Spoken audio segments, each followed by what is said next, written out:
Mga boss, nasaan ang Pangulo, si PBBM? Rekto, pinangunahan ang emergency cabinet meeting. Sa gitna ng tumitinding tensyon sa Middle East, nagpatawag ng emergency meeting si ES Ralph Recto kasama ang DFA, DMW, UWA at DepDep para tiyakin ang proteksyon ng mga OFW. Ngunit kasabay ng hakbang na ito, umalingaw-ngaw ang tanong sa publiko, nasaan nga bang Pangulo? Mga boss, nung isang araw, linggo, ay parang nag-vlog si PBBM mga boss sa kanyang bahay at ibinalita niya na ang kasiguraduhan ng ating mga OFW.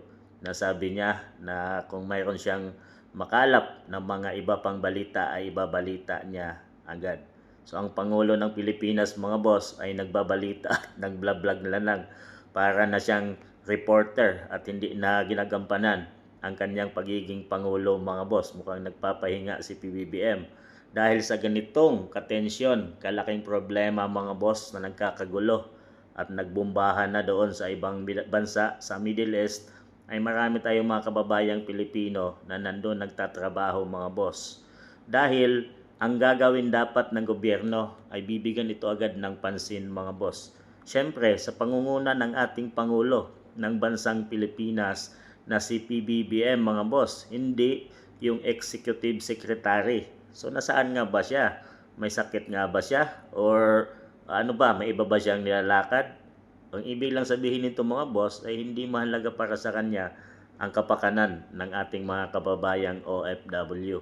Dahil yung executive secretary ang nag-meeting, ang talagang siya ang nagpupulong na dapat trabaho ito ng ating Pangulo ng Bansang Pilipinas. Ating balikan mga boss nung mga nakaraan kay FPRRD, kahit anong araw pa man, anong petsa anong ano man yan, madaling araw man yan, ay nagpapatawag agad ng meeting si FPRRD para tugunan at ihanda na ang mga dapat na ihanda pangangailangan pagdating sa mga kababayan nating Pilipino.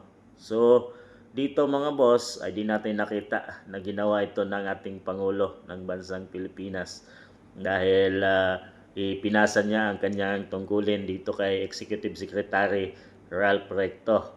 Mga boss, isa din sa mga tungkulin at nakasaad sa batas na kung hindi kaya ng ating Pangulo at may sakit siya, ay nandyan yung Vice President mga boss na pwedeng humalili bilang Pangulo ng ating bansang Pilipinas.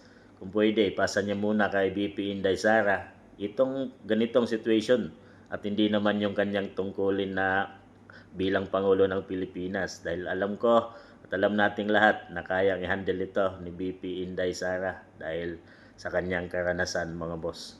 At dito talagang napapatanong na naman ang buong Pilipino, nasaan nga ba ang Pangulo ng Bansang Pilipinas? Nasaan nga ba si PBBM?